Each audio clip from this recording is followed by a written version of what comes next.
this year, just thinking about the different scholarship that we hosted, it's been really wonderful to have different scholars and authors come to be in conversation.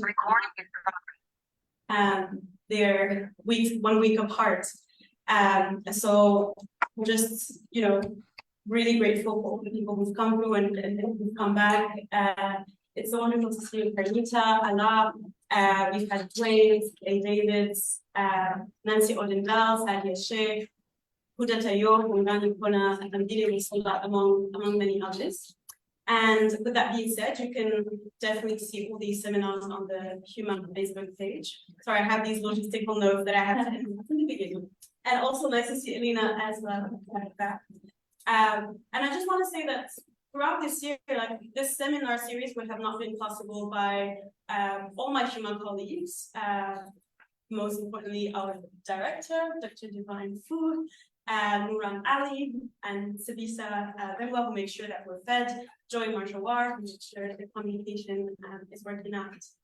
And I think today, as we sit to begin this book launch, I think we're sitting with two different events that are happening. One is congratulations South Africa, but also just, continuing to witness the genocide that is happening in Gaza. And I think life has not been the same since it started. And I think going into this conversation on violence, I guess it's important to keep that in mind. So today's book, as you know, is Violence of Democracy, Inter-Party Conflicts in South India by Ruchi. Welcome to Ruchi, thank you so much. Ruchi's book tracks the rise of divisive politics through close examination of decades-long confrontations in Kerala between members of the Communist Party of India, Marxists, and supporters of the Hindu nationalist Rashtriya Swayam Sevak Sangh and the Bharatiya Janata Party.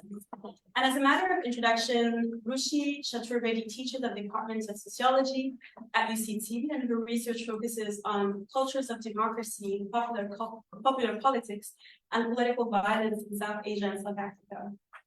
Her publications and editorial work have appeared in cultural anthropology, comparative studies of South Asia, Africa, and the Middle East, contributions to Indian sociology, economic and political wiki, and review of African political economy. Ruchi's bio is very long, and I recommend that you all Google her and read at length about her work, because I think it's very, very engaging. And at UCT, she co-convenes the interdisciplinary MPhil in theories of justice and equality and the consortium on other universals, thinking from the South on traditions of aesthetics and politics. And today's conversation is different from the usual. So we're really excited to have a panel with Asanda Benya and Anandarup Sen. Asanda Jonas Benya is a senior lecturer in the Department of Sociology at FCT. Her work focuses on the intersection of gender, class, and race. She has published in labor and feminist journals in areas of women and mining, gender and extractive industries, labor and social movements, social and economic justice. And she's currently working on a book project based on an ethnographic study on women underground miners. Thank you, Asanda. Anandarup, last but not least, is a senior lecturer at the Department of Historical Studies, and he's interested in connected histories of law and political economy in the British Empire. His current book project maps a legal and infrastructural history of British military expeditions in the frontiers of Southeast Asia, with comparative insights from Southern Africa in the late 19th and early 20th century. So thank you once again for coming through, and I'd just like us to give them a round of applause. And I'll hand it over to you. Great. Thank you so much, and thank you to everyone for coming to Ruchi's book launch. Ruchi, firstly, I want to congratulate you on the book. You've labored hard on it, and it's finally paid off, so very hearty congratulations. I thought about the audience of today's launch, and I thought it would make sense to start with just a broad overview of what the book is about. I think the book's a solid piece of work with a very compelling argument, and I think while it's on Kerala and India, there's a lot of resonances that one will find in the book for South Africa. It's relevant not just for South Africa or the global South, I think just generally for modern democracies beyond Kerala and India. So I'm not necessarily going to pose questions, and I think that's what I want to say up front. I mean, I'm gonna invite you to elaborate on specific points in the book. I think maybe there's a lot of things for me that struck a chord when I read the book. One being the argument of the book. The book, for those of you who've not had a chance to read it, and I'm just gonna circulate it if people want to skim read it while we do the conversation, or just page through the book. The book is about histories of political violence and democracy in Kanu in India. Ruchi in the book, she looks at the violence, how violence has emerged, in the genealogy of violence. She pays attention to the nature of violence. And I think this is something very important, that she does not homogenize how she talks about violence. She's really, she pays really close attention to the nature of violence, to the scale of violence at different points in time. There are ways in which the book is very particular about Kerala and Kanu, but also about the party left and the Hindu right, and the competition over communities of political supporters. But I think also there's something about the book that transcends those very things that the book is about. So it transcends the specificities, and as I've said, I think it resonates cross borders, across and beyond these particular spaces and time, beyond Kerala certainly. The argument that I'm getting from the book is about the intrinsic links between violence and democracy, or violence of democracy, to use the word that Ruchi uses. And I think at first I was thinking about violence and democracy, but I think there's something about her saying violence of democracy, because she's trying to draw our attention to this intrinsic nature of democracy, of violence of democracy. Here she's arguing, and the central argument I'm getting is about the violence centrality in the construction of modern democracies. How violence, and I think often when we think about violence and democracy, or most times we often think about the two as things that are running parallel to each other. But I think my reading of Ruchi's argument is that violence is not accidental to democracy, as we often postulate, but it's incidental to it. It's a violence is constitutive of democracy, and I think that's an important thing to underscore. Another one that she touches on in the book, and this is something again that I found compelling when I was reading the book, Ruchi, is how Ruchi looks at competition in modern democracies, competition for political supporters, for potential supporters, and how this competition is often mobilized to produce polarized communities, what Ruchi calls cohesive, violent communities. These are communities that are marked by different practices. On one side, practices of care, but on another side, violence, right? So things that seem contradictory, both in communities, but I think also my reading again, Ruchi, is that you are making a point about democratic life broadly, not just in these communities, and how you show how violence is fostered, but also accommodated, how it's produced, and it produces particular subjectivities in these communities in very interesting ways, both for the right and also on the left when one looks at that. To unpack the violence, what Ruchi does in the book is to look at these networks of members on the right and on the left. And she maps these networks and how in these networks of assistance, networks of practices and extensions of care to each other, how these networks are basically people within these networks, they internalize and also reproduce discourses of connectedness, of oneness, of love. Now, remember that the main theme is really around violence, but just talking about how there's this internalized connection, there's this production of discourses of also on one side, violence. So on one side, you have these discourses of connectedness, whose repertoires of sociality encourage the spirit of togetherness. But on another side, you have these networks being deployed from violence, violence that targets people who are seen as outsiders. So you have this simultaneous deployment of care on one side and connectedness alongside deployment of violence. And all of this is done, or what she's arguing is that in the name of democracy, is done in the name of democracy. So on one side in the book, you have the democracy that not only accommodates political violence, but also allows some groups to benefit from that political violence. And I know it sounds like schizophrenic, but there's a very interesting political logic that I think Ruchi also unpacks in drawing these paradoxes between these two kinds of. But another thing that I thought you do very interesting in the book is you mobilize biographies, the biographies of particular individuals. are used as entry points. And what is striking when you look and you think about these are biographies of masculine figures. And I thought that's something that resonates also when we're talking about South Africa, when we're talking about different democracies generally. These biographies of masculine figures, and there were questions in my mind about the character of modern democracies, the masculine character rather, of these modern democracies, that is not just violence, but also this masculine nature, quote unquote, of these modern democracies.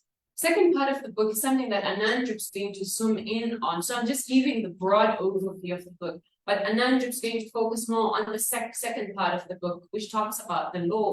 But what struck me as I read the book about the law section of the book are these critical contradictions of the law. How the law on one side enables, but on another side it disables particular claims intrinsic to democracy. How these judicial processes that you are unpacking in the book are mobilized against adversaries on one side, but on the other side, how courts are also failing to mitigate violence, right? And how they are locked, courts now, the judicial system, how it's locked in these individualizing judicial logics when they persecute people and when they punish people, while at the same time, and I think this was very interesting, while at the same time collectivizing responsibility and marking particular groups, particular people in ways that perpetuate disabling tropes, right? What you get from the book, what I got from the book at least, is this very complex picture of courts, of judicial systems, but of judicial systems that depoliticize political violence, of judicial systems that fail to secure democratic practices, a picture of the criminal injustice system. That's the sense I got when I was reading your book, even though we talk about it as a criminal justice system, but a part of injustice, criminal injustice system that acts as a subterfuge in the struggles between the right and the left, a system that obfuscates the broad structures, the causes, the context that underlies political violence. There are a lot of interesting themes in the book. We do not want to give you the broad and the nitty-gritties of the argument. We want Ruchi to speak to them. But there's a lot of things, Ruchi, I'm not going to touch on the themes. I have them in my notes. But there's a lot of things, one from the cover of the book that I think is very telling. And I want us to go back to that, because I think the cover of the book speaks very much to what is at the center of the book. But then the other things that when I read the book, I thought it speaks very much to South Africa, right? One, obviously, at the most basic level is this violence and democracy. But what I also thought was interesting and speaks very much to South Africa, in particular regions of South Africa. I don't want to say the global South. I just want to keep it local for now. But the ways in which violence is deployed in ways that assist in the political ascendancy of particular figures, right? Of course, it's shaped by particular histories if you're looking at South Africa and Kerala, but I thought that was very interesting.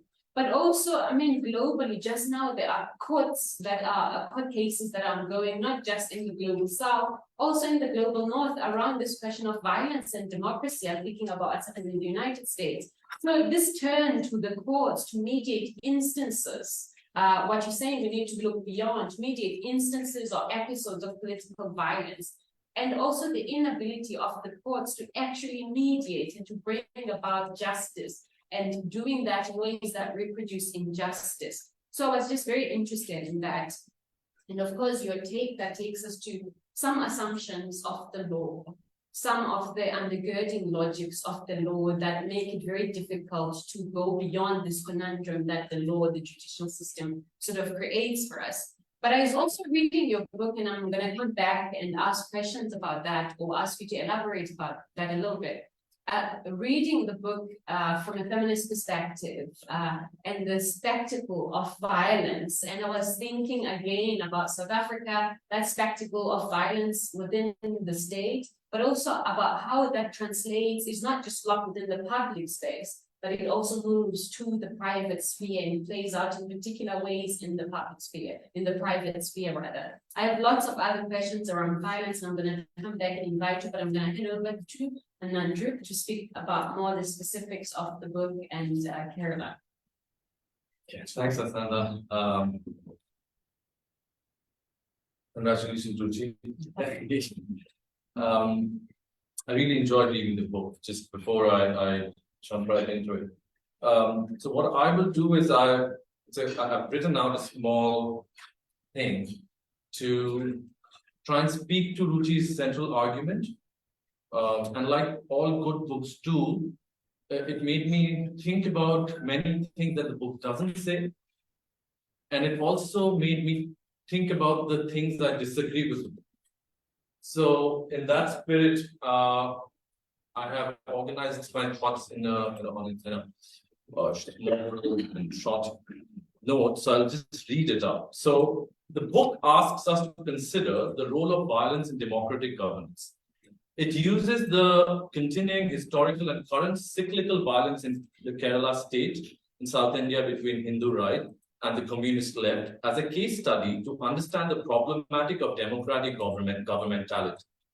So the first half of the book is dedicated to exploring the pastoral power, cutting across left and right divide in setting up the duality of care and cruelty that allows for party structures to express themselves through episodic and cyclical violence of retribution and vengeance. While doing so, it retains specific differences between the pastoral power deployed by the right and left. And perhaps, I'm very curious to know a little more about the different forms of care and cruelty, practices of care and cruelty, which build up the different groups, the right and left, are there differences in the pastoral power that are deployed. The argument in this section is it creates that this kind of pastoral power, cutting across the left and right divide, creates a masculine field of care and cruelty through which a political field of action is constructed. Care here is to organize and fractionalize that allows the ideology, right or left, to embed or seep into as a visceral experience, like blood, as some of the informants, Ruchi's informants claim. It argues that the competitive element in local and national democracy, the electoral concerns, catalyzed through the pastoral power of big men and the promise of political and social fraternity, needs violence to maintain the system. So violence is not external to such a democratic process, but integral to it.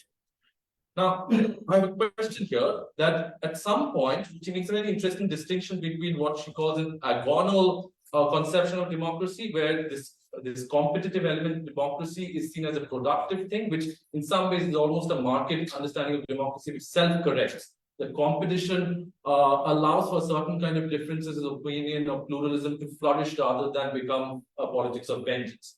So I'm curious about why at some point, historically, this politics, which is deemed agonal at some point, turns antagonistic and retributive. If competition is the root of democratic violence, which I understand what Ruchi is saying as one of the central arguments, that competition is the root of democratic violence, why is a certain period historically less prone to these pressures? Is there something to be said to the changing nature of the Indian state from the state as a site of accumulation model of the 50s and 70s? And this is not just the Indian state, this is developed states across the global south. And the post-liberalized 90s moment, that's when India liberalized, and after the GATT, they signed the GATT, it is seen as the moment when Indian markets opened up to the world. So the post-liberalized 90s moments that accounts for this change. Is it a quantitative issue, or is it a quantitative issue that makes one change from competition as a productive self-corrective system and less violent to a competition as a fundamentally violent feature of democracy? Now, this question, why I'm harping on this, is important because it helps one to understand what changes when BJP becomes an electoral force to reckon with. This happens in the 80s. Right? What actually changes with the arrival of the right wing, and how the internecine violence between the left elements, which is the feature of the 50s to 70s moment, is different from the ideological battle between Indian left and right in Kerala. Another reason this is important is because how we read this is also going to determine how we read the last 10 years of majority right-wing rule in India. Now, there's a debate here. Do we understand the last 10 years in Indian politics as an anomaly? Or is it the actual expression of a conservative society that is India, but has arrived 60 years late? In other words, how do we understand the post-colonial modern? Do we understand it as a minority position doomed to fail? Nehru against the tide of conservative right and partially revolutionary left. Now, if you read the 1950s constitutional debate, this is very clear that the minority, Nehru's modernist position is a minority position. He's being barraged by the right and the left in determining the shape of what in modern India will be. And there are critiques from Chatterjee and scholars. We know the critiques of modernist development in the state is. But what we forget is that in the 50s moment, this is a very minority position. And it is through the person of Nehru in many ways that this minority position is pushed through. We can talk about that later. So in other words, how do we understand the post-colonial modern as a minority position doomed to fail? Nehru against the tide of conservative right and partially revolutionary left, engulfed now by the majority conservative that has historically been Indian society. Or do we continue the promise of minority modern and take the last 10 years as a blip that will disappear soon enough? Now, it is also important, and I think the majority-minority dial is very important in Ruchi's larger argument, and how majority and minority categories are produced historically in democratic functioning. So it's also important to remember here the genealogy of minority-majority position as a very specific 20th century phenomenon, beginning from the League of Nations in the early 20th century with its flawed program of minority rights baked into the politics of imperial consolidation in a moment just after the First World War, and Jan Smuts was a key figure in doing so. This changes in the 1940s after the Second World War, where UN discussed the Minority Protection Program and the last vestige of a romantic moment in international law that deemed itself to be powerful enough to intervene in the political sovereignty of nations disappears. This is also the moment of Israel and Palestine as the political issue as we know it emerging in 1920s. So, but post-UN, the minority protection disappears to create an individualized human rights language that allows new and old nations to pay lip service to amorphous human rights while blocking any actual intervention into internal sovereignty. Now, this is the context of majority and minority politics. In India, this question was addressed in two ways. One was asymmetrical federalism, which is a positive exceptional form. So you have, the scheduled caste, scheduled tribe, which was seen as a positive affirmative program to address historical marginalities. And on the other hand, you had the punitive element like laws, which Ruchi refers to in Northeast Frontier and Kashmir, which was built on AFSPA, the Armed Forces Special Powers Act, which gave the military, complete impunity to move into somebody's house in the middle of the night, break down the door and arrest them and detain them for years. So there's this dialectic between the positive affirmation in terms of certain kind of scheduled caste, scheduled tribe politics, scheduled caste where marginalized groups were seen as untouchables in the caste system, and scheduled tribes were tribal groups in Northeast and Central India who were seen to be historically marginalized. So the state affirmed certain kind of affirmative action programs and had particular asymmetrical federalisms. Like for instance, Kashmir was seen as given a certain kind of autonomy within the constitution. Northeast was similarly given certain forms of statehood. So in India, this question of minority and majority was addressed through asymmetrical federalism with differing degrees of positive exceptionalism for its frontiers and corollary exceptional punitive laws like AFSPA. So protection in constitutions through scheduled caste, scheduled tribe laws, the personal laws to a degree for Muslim minorities. So many exceptional laws in that early developmental state career like the AFSPA, were designed to prevent secessions from the new Indian state and not to address internal politics of the state, which it is being used for now. In many ways, AFSPA, UAP, these exceptional laws are now used for an individualized collective kind of distribution of politics or crime in the post 9/11 world. But initially, these laws, exceptional laws, were designed to actually keep the political sovereignty of India intact and deal with the problem of secession. So now Kerala is not a part of this asymmetrical federal conversation at all. What happens here, and this is why Ruchi's book is very interesting, what happens here, so it is not Kashmir and it is not Northeast. So what happens here is interesting precisely because the normal democratic functioning has violence as an integral part of its articulation. And it happens to be, and it's not a coincidence that it's a communist state, and Bengal has similar features in terms of its normalization of violence in its democratic politics. So what happens here is interesting precisely because the normal democratic functioning has violence as an integral part of its articulation. Now, I'm curious about why this normal Ruchi reads in the light of the history of the exceptional, which is very specific in India and across the world. For me, a place being violent doesn't render it necessarily a legally exceptional site. But then the problem is, how is one to understand this normalized violence? This is the problem. I think the law section addresses to this in some ways. And because of this, in some ways, I disagree with Ruchi's conclusion here, because the way courts function in managing inter-party violence in Kerala, I feel, is not directly related to the regime of exceptional laws of AFSPA and UAPA, but the problem is how is one to read normal political violence within the norm of Indian democracy and not its explicit outside like Kashmir or outside. And here I have certain kind of quite a few interesting questions immediately emerge, that who organizes the budget for legal costs when they become cyclical? You know, if it's a part of normal everyday, or not everyday, cyclical violence that both parties know that they have to go to court at the end of the day. So what is the logistics of this kind of political violence where courts become another arena of this kind of violence? So who organizes the budget for legal costs? Who are the lawyers? Who know a little more in terms of how the judiciary unpacks political enmity as a category in its expressions. How does the Gulf money, because a lot of Gulf money comes into this stage as from post-90s. How does the Gulf money affect this kind of a cyclical violence in generally, but also in the courts? What is CPM's dwindling fortune? Because in 2000 they had 60 parliamentary seats, which have come down to not even one now. So this dwindling fortune of CPM, how does this relate to the electoral violence? What is the relationship between the communist state of Bengal, erstwhile communist state of Bengal, with a similar kind of historical dynamic?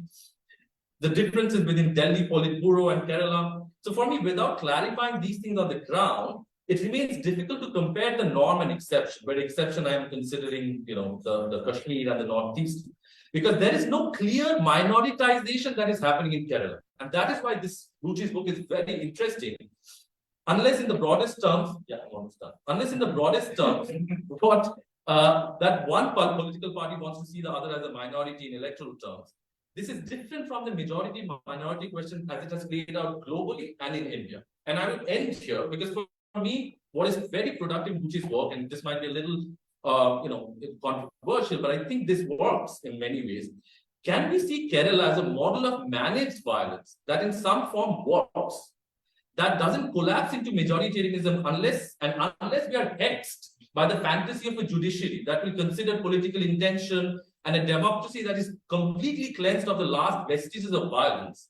In this kind of situation of a managed cyclical violence is the best case scenario that we have against a certain collapse into majoritarianism. In other words, is a managed violence in some form preferable to a genocidal violence of the majority? That is what one sees in India, in the other states or outside Kerala, where there's an unstated regime of exception. Thank you.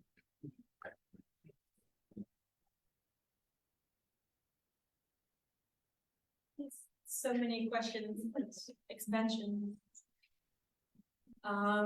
Well, thank you so much, Amina, and thanks to Huma and Divine and all your colleagues for hosting this. And thank you all massively. That was wonderful to see old friends from far and wide. I asked this, it was a slightly unusual format that we followed, where the discussants follow or precede the actual person, the author. But as Asanda and Anandarup were speaking, I felt like, okay, this is the moment to sort of say some brass tacks. Where is Kerala? Southwest of India, small state, mostly known for, it was the first elected Communist Party government in the world, known for high literacy rates, welfare regime, and so on. I came to this violence or study of this violence with my own romance about Kerala, with a desire to sort of examine what is the dispositions, what are the lies, what are the ways of being communist in India. I went to Kerala quite a long time ago, almost 20 years ago, more than 20 years ago. With that romance, but also quite aware of the fact that Kerala was always a part of India. I had grown up sort of being quite fascinated with this one film, which was about torture that happens against a Naxalite, which is the ultra-left cadre during the emergency, and it happens in Kerala, and it happens, and this person is killed in what they call a false encounter by the police. And I was writing a paper on that case, and between the romance of Kerala and between the story, a film about police torture and so on, caught somewhere in between. And caught somewhere in between, I went and I encountered people who were defending the police, for instance, for this torture and so on. And then this little known thing that had been happening in the northern part of Kerala, where Communist Party of India Marxist first led an incredible peasant rebellions, incredible working class movements, came to power as a communist party through elections and so on, and where since the late 60s they had been involved in, to use those words, cyclical violence against members of the Hindu right. There had been violence against other members, other parties as well, and between other parties as well, but it had begun taking incredibly awful and heinous forms, and had become more intensified, moments of intensification, moments of quiet, moments of terrible gruesomeness, which had not actually made it to the headlines to the rest of the country. Because as Anandarup was indicating, the rest of the country, the places that we call exceptional, or the places that are deemed legally exceptional, maybe it be Kashmir, where it's the asymmetrical federal structure where you can impose any kind of a law, or it be Punjab, or it be Delhi in some parts of, in some moments. So in terms of numbers and in terms of that kind of very repressive regime and things like laws like the Armed Forces Special Act, laws like the Terrorist Act and Disruptive Activities Act, Kerala hadn't had that, but this was going on. I mean, there's a phrase that political theorist Sudipto Kaviraj has. It's like there's a trickle of blood, and there'd always been this trickle of blood. And of course, in the immediate hinterland, this blood and in all of it is felt very, very profoundly. So sort of went in, and it was also a difficult thing to work. I mean, difficult. Phenomena, because as Asanda and Anandarup noted, it's the violence of the Communist Party of India Marxist, who one had historical sympathies with and continues to have, especially in the light of the very ugly and majoritarian face of the Hindu nationalist movement. And this Communist Party of India Marxist saw itself as, cadres of the Communist Party of India Marxist saw themselves as defending against the coming of the Hindu right, saw themselves as holding the fort against, literally holding the fort. So this violence would sometimes, but it involved very young men, or not, young men between the ages of early 20s to mid 30s to even early 40s. It involved people who were communities of people who make up the majority community in that region, who were regarded as one-time Dalit, but now are regarded as slightly upward in that hierarchy of things, slightly higher ranked for other backward castes. And a number of them being unemployed or being employed in blue-collar work as day workers, as bus drivers or conductors, and so on and so forth. So it's that kind of a scenario that I ended up trying to plot through the courts, through interviews with them, through ethnographies with them, and through conversations with them. And in the course of doing that, and as I was doing it, something else was also churning in India, which was the rise of the Hindu right. And there are ways in which, even though this work began much before much before the Hindu right actually came to national power in 2014, the event the last 10 years, as both of you noted, have had quite an impact on my own thinking and analysis about this violence. And hence, sort of like, there are sections of the book where I keep coming to the present and keep going to Kerala. I keep sort of making arguments about the rest of India. I actually begin the book by talking about the partition. And at the same time, the argument that I found myself making about Indian democracy, but not just about Indian democracy, but about democracy more broadly, was that there is something inherent, to use the words that Asanda has, there is something going on in the ways in which we've been set up to find our representatives, to carry out our politics, that is producing adversarialness, that is producing aggressiveness, that is producing polarizations, that is giving space to aggressive, violent masculinities, to create communities which, in the case of North Kerala, go from just being competitive to becoming vindictive. Go from just being, to use those words which are in like political theory terms, agonal to antagonistic. And that's sort of, that's where I was plotting it. And at the same time, trying to say that this is not a feature of just Indian democracy. And this is not just a feature of, democracies like Sri Lanka or Kenya, our new democracies or immature democracies. But there is a way in which the politics of competition for state power and popular and electoral power is generative of homogenizations and as well as polarizations quite across. And when we see the rise of the right wing from Bolsonaro to Trump, and there are moments in the book when I sort of make brief detours to sort of incorporating them, that there is something which is going on that needs attention to. In that sense, so I'm going to just sort of respond both to Asanda and Anandarup, and I call Kerala exceptional, or I call this violence exceptional, and I say it's exceptional not because it's incredible, not because it's Kashmir, not because it's Assam, not because what we're seeing of the scale unfolding in Gaza. But I call this violence exceptional because it's between young men who are more or less of the same social background, caste, class, religious background. It's intergenerational and playing over a long period of time in a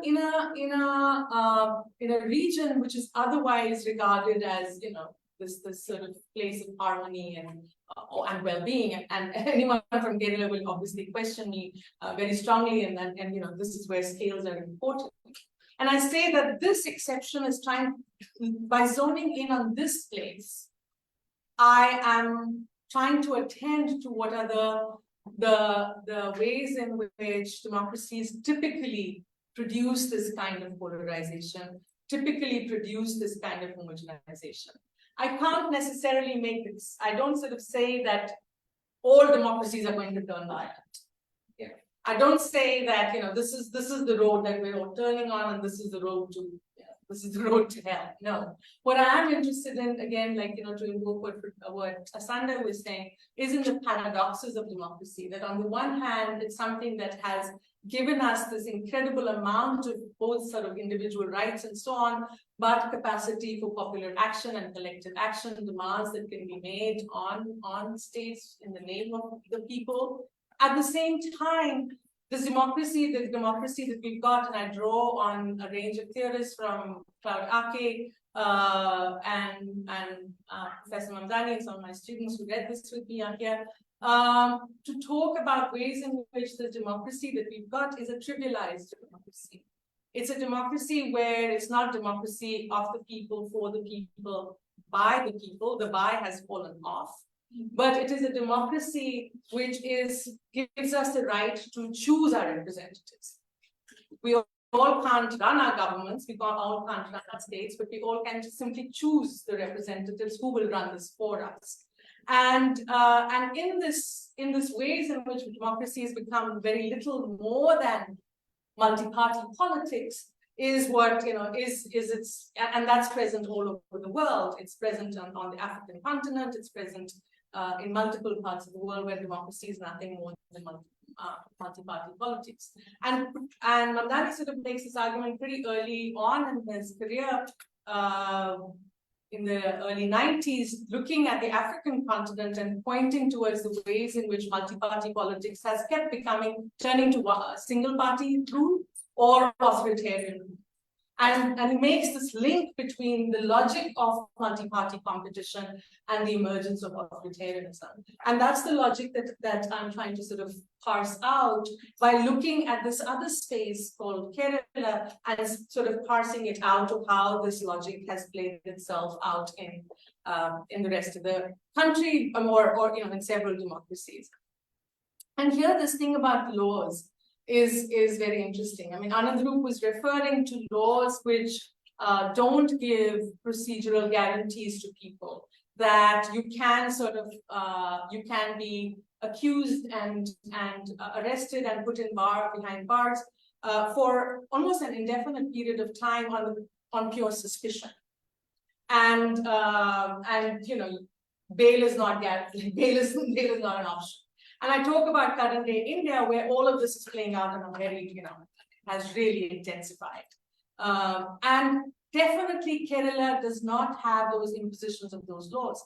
But just as Kerala becomes the site, as an exceptional site for me to think about what's happening normally in democracies more broadly, I sort of think about ways in which these exceptional laws and the history of these laws and the ways in which they also are part of a larger colonial inheritance, where you focused in on people and saying you're going to be arrested or imprisoned for your particular individual act. But at the same time, because you're a Muslim, because you're a Dalit, because you're a Black person, because you're queer, you're that much more likely to be arrested and all the rest. So both individualization and collectivization of punishment. And we know that for the Dalit, for the queer, for the Black, for, the guarantees are that much less. So I was using what exceptional laws do in the rest of the country to think through what has been normally happening in Kerala, where young men, where parties say this about each other, that, oh yes, you know what, such and such person, their lists are given. So one political party will give a list to the police and say, this is the list of people who you should arrest. Another political party will say, this is the list of people who you should arrest. And then you spend like 5, 6, 10, 12 years trying to get through those, past those charges, and those are charges for murder, and those are, in India, capital punishment is also, and those are like your family is living through that entire experience of going through. So you might not eventually you might not land up in jail, but you've been through this 10-year experience of incredible trial and having the capital punishment hanging over you, which is in that sense like a profoundly debilitating experience for the whole community. So I was trying to sort of think through what is law doing here. And law, in individualizing that violence, never only pins it on these young men who might or might not have committed it. And then in that sense, it completely forgets what is the backdrop of the violence, what is the context of the violence. And I think the expectation and hope is not that law will purge societies of violence, but I think there's a way in which, in engaging with political violence, that depoliticization is making it so obscure to understand why political violence is happening, that it's just making it possible to keep perpetuating it. And we know that, in the courts, empiricist evidence is highly manipulable, which is what also happens here. False witnesses come in, false whatever's come in, and that sort of makes it possible to either get someone convicted or to get someone acquitted. So that's sort of where the law part stuff. But let me stop. I've spoken a lot. I didn't expect. I haven't gone to the masculinities bit, but let me pause here. I'm not sure. I'm looking at time and I see people are starting to move. I don't know if we want to open it up people to ask Ruchi questions. I mean, I do have a question. It's around that masculinity stuff, and where Anand left the conversation talking about violence that's productive, and I'm thinking about what are the boundaries of that kind of violence, right? If they are, there's violence that's productive. But I think before you respond, if you do want to respond, maybe let's open it up to people and hear if there are any questions from the floor. Okay. Yeah, thank you.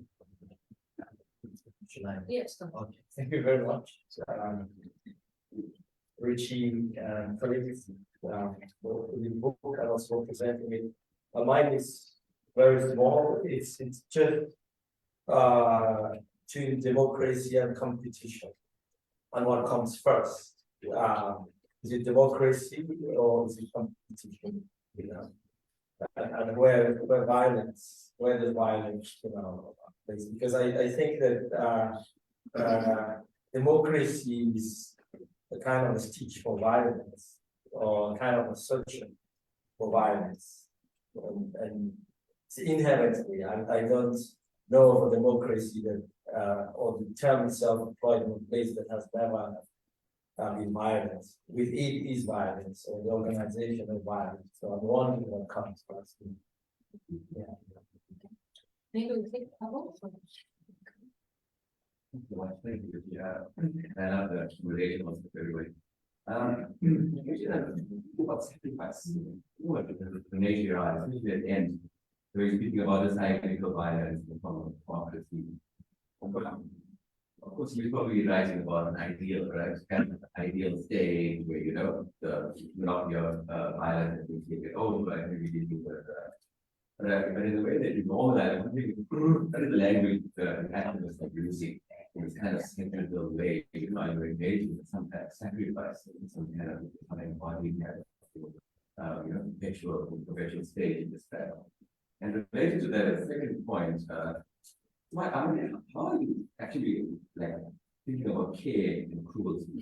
What's the relation? Where does violence fit in that? And yeah. Alan? Yes, I wonder who classify what are the violence? Like who decide that this act is violent and this act is not? And how this action is justified? Because of course, those who are committing violence, they justify based on belonging and commitment, and they have a whole morally ground to this violence. So who's deciding which violence is needed? Ruchi, I don't know if you want to respond to these and maybe or read from the before you leave. Yeah, let me do this. Care and cruelty, because once you brought this up, I will read from it and maybe and I know one person in the room who I was thinking of while talking about care. Yeah, so I think at some point you must have been in my head again. Okay, so care is indeed, I mean, like Anandrup and Asanda were indicating, I sort of map ways in which from very early on in the early 20th century, to become a political leader is to do social work, right? And that's, we're all familiar with it. Everyday acts of care, helping somebody find a hospital bed, your roof has broken, and those acts of care.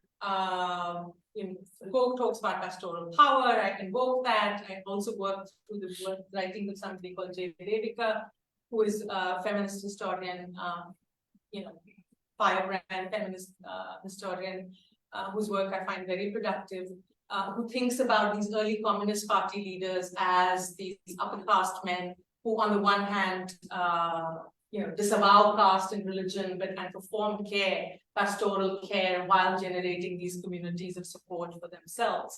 And I go on to talk about care, the ways in which the Hindu right wing also mobilizes it. The Hindu right wing has entire organizations and associations of massive networks, doing everything from care work for refugees in the partition to burying people during COVID, to Gujarat earthquake, and helping young men who don't have orphans or so on get past in school. The care network is massive. And I talk about the ways in which care and violence are linked together. So this is on care and cruelty briefly, but this is also to sort of like speak to the question of how the Hindu right wing and the Communist Party ways of doing care and the relationship to violence is different. And that difference is important to retain. And here I'm talking about the Hindu right wing more. To explain how care and violence merge into one in Hindu right communities in Kannur, my research takes a closer look at the practices through which the Sangh, which is Sangh meaning the Hindu right wing, has sought to create strong internal bonds amongst its workers and supporters, and how party members have lived out these bonds in the context of violent political conflict. I note how the violent conflict between workers of the party left and Hindu right pushed members of each group towards their own party colleagues and supporters. As each group became a target of attack for the other, filial and fraternal care and strong kin-like ties were activated internally among CPIM, and this is the Communist Party of India, and Hindu right-wing workers and followers. Within both groups, and this speaks to you, Allah, and to some extent to you as well, Shahid, the word love. Within both groups, the love that their members shared for each other was intimately linked to the animosity they shared against those who hurt their colleagues, comrades, and friends. Nevertheless, there are important differences between these communities of love and hate that workers of the party left and Hindu right came to forge in the midst of contest and conflict. In comparison to members of the Communist Party, the Hindu right developed a more charged language of oneness and repertoires of sociality to foster similitude pitched against imagined and real adversaries. In particular, valorization of shared origins, religious affiliation, and animus against purported enemies have been central to the Hindu right's philosophy, social propaganda, and political program. This divisive discourse is operated side by side with the Hindu right's homogenizing vocabulary, social service units, and structures such as the local units where members come together for a daily program of intellectual and physical training. Implementing strong internal cohesion has therefore been the other side of the Hindu right's attempts to limit and disempower the opposition. In this way, both polarization and cohesion have been two important pivots of the Hindu right's well-honed programs to realize its majoritarian aspirations in a competitive democracy. These programs have directly contributing to making Kannur a site where the potential for conflict contained in modern democracies has been lived out in notable ways. So it's more, the language of love and hate is very present in those communities. And I plot the way, like, what I was saying earlier, that what was, essentially a competitive milieu, where violence was never absent, and maybe the expectation, to go to what Anand was asking, the expectation that it would ever be absent is a foolhardy one. I think, when we say that, but what tends to happen is over a period of time in this group of people, what we see is with the coming of the Hindu right, things get that much more intensified.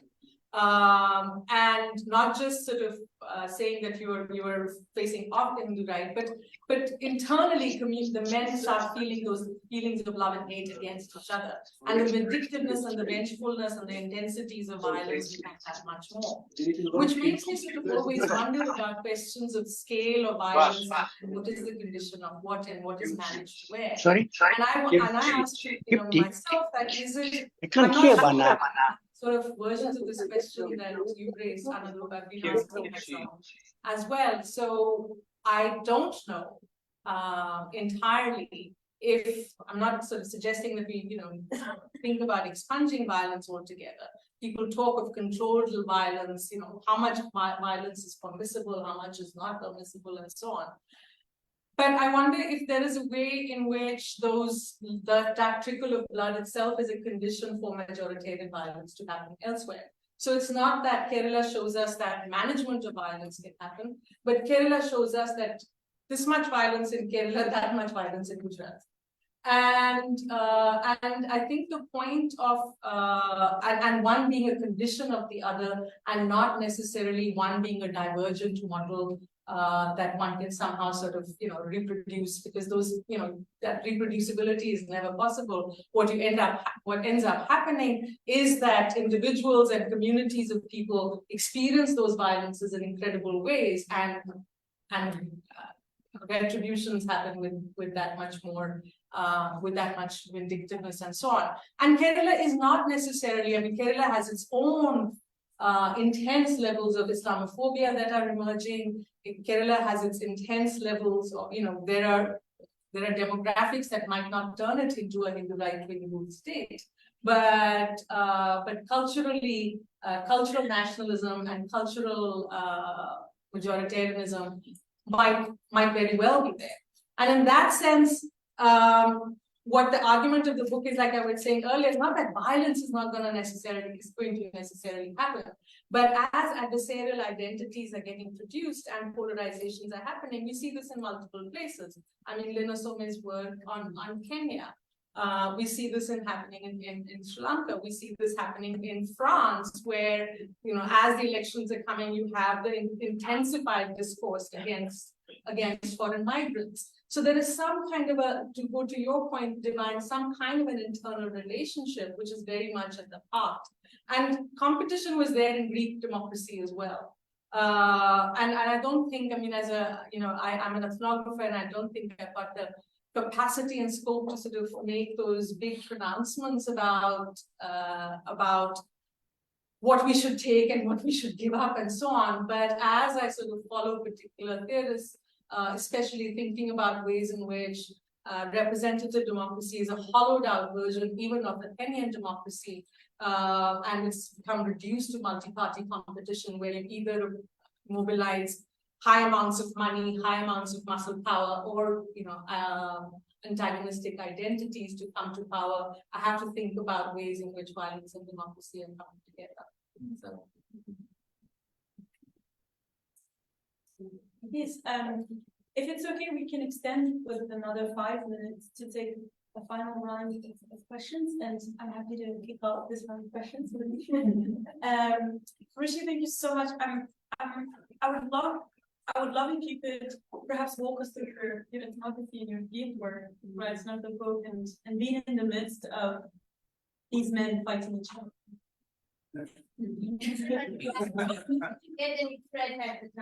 Because he had gotten like whichever one you doing some work for the new capital, then you're like, you need to just go back.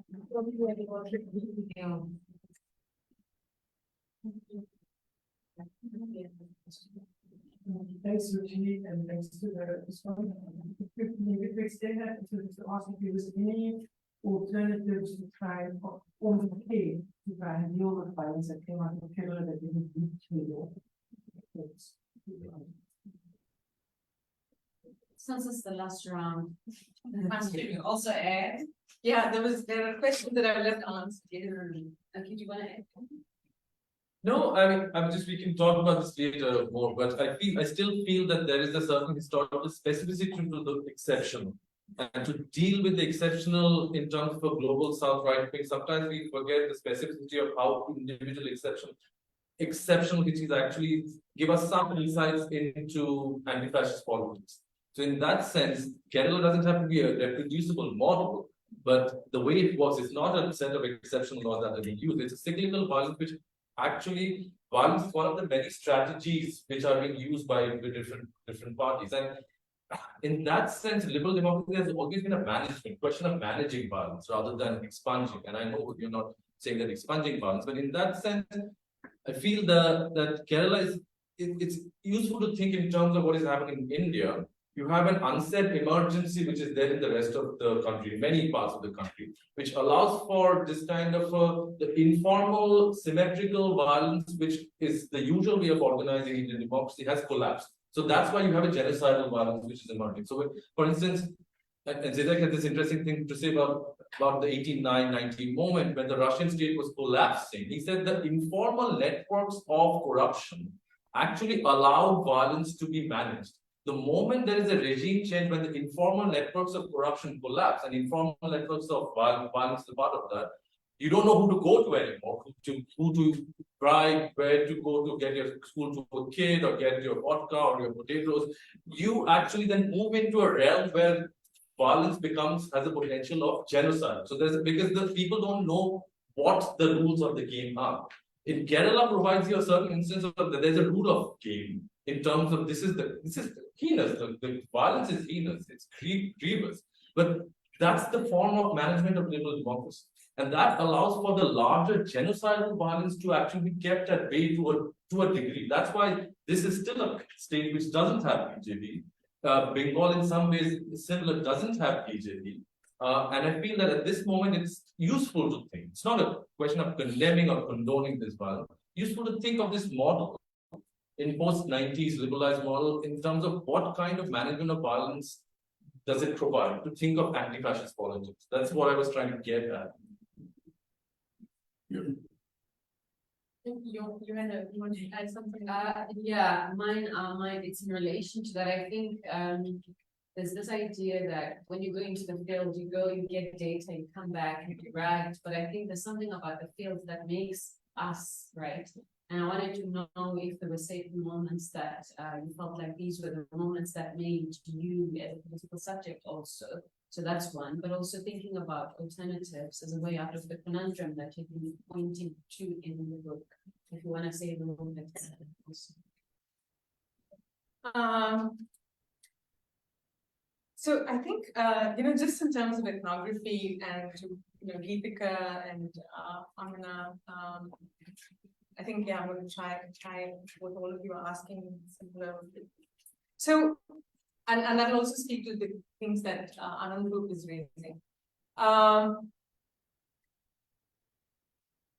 So like I was saying initially, I went in with the romance of the Communist Party and India Marxists and worked out over a period of time, was it feasible for me to carry out this work or not? I mean, realizing that this is a rural space, even though I'm Indian, I'm not from the region, I spent some time learning the language, worked through Malayalam and so on, found a group of people, found some young people who were very helpful and mediated for me the community over a period of time of left of the Communist Party, who became friends and who helped, how home gave me a home and friendships and so on.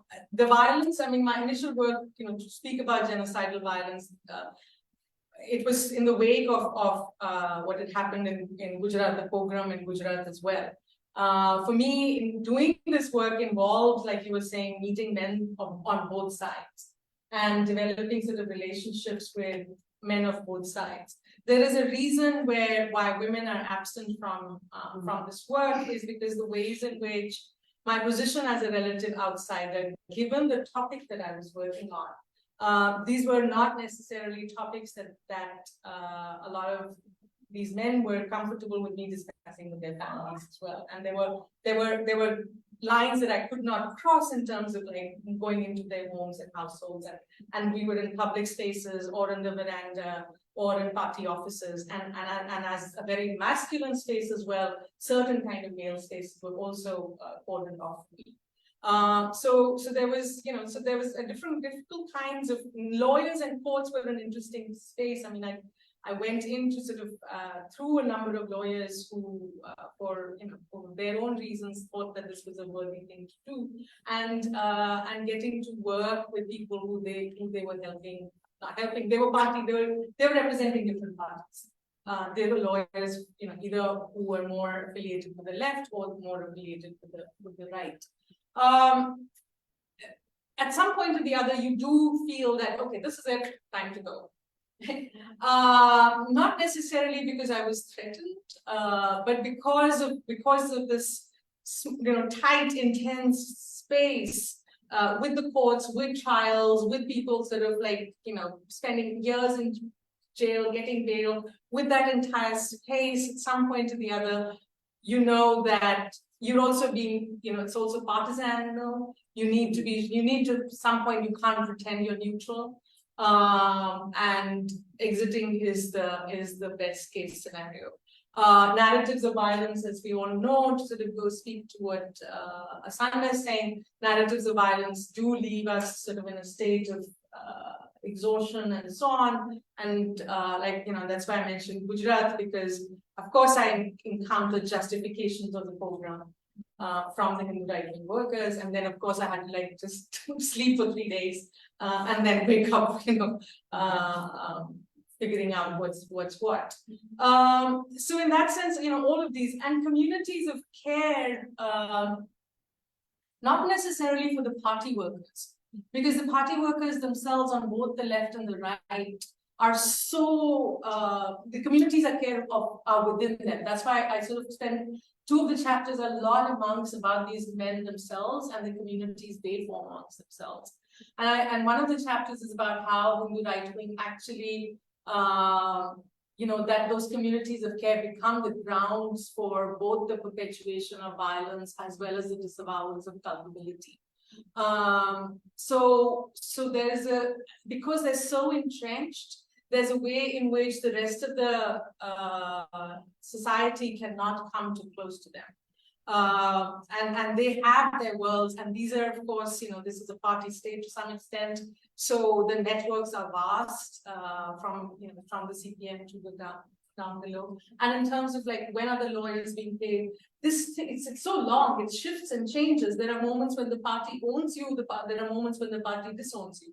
There are moments when they say, we didn't ask you to do this, I don't know why you're going and like, you know, why did you go beat up so and so? And then there are moments when the party is paying a whole lot of people and you know, so there's these are shifting relationships, and you know, these are not necessarily so tightly laid out. But because Kerala is, I mean, I cannot see Kerala as an outside of India. And if the partition is one moment, if Kashmir is one moment, and then this is you know, this is the other moment. What you're saying in terms of the Communist Party of India Marxists itself, I mean, I think this speaks to both your points. I think I'm personally formed by, you know, and I sort of, that's why I talk about these things in the book. I'm personally formed by the partition, formed by Gujarat 2002, formed by what is unfolding right now, and for better or for worse, bring that lens to Kerala, and then draw on Kerala to understand what is going on in the rest of the country. So in that sense, for me, there's a continuity and not necessarily a discontinuity between these elements. CPM insists that they are defending the territory against the Hindu right wing. They've written tracts sort of like saying that. And I also take that very seriously. And I think that's why partly this book was like, and this work has been hard, because I mean, I sympathize with that position as well. And I understand that position as well.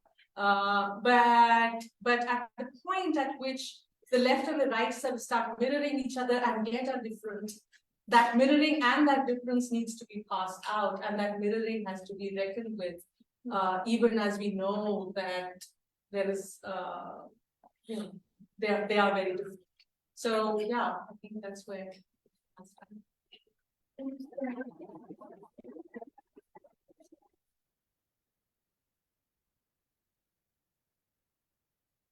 So much, and thank you all for staying. If people want to buy the book, where should they get it? Well, and like the book is unfortunately not available in South Africa. It's available. There are flyers. If you want hard copies, then Duke has its agents, and there's a 50% discount code. So I'm making the pitch for that. The 50% discount code is on the flyer, and I think that will also be good for e-version of the book. If anyone is traveling to South Asia or India, Orient Black Swan has brought out its own edition, and with a different cover. I would say it's on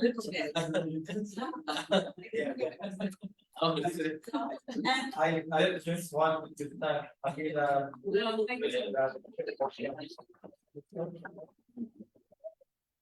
For our last book launch. So thank you very much. Thank you. Then my colleague- can I have like-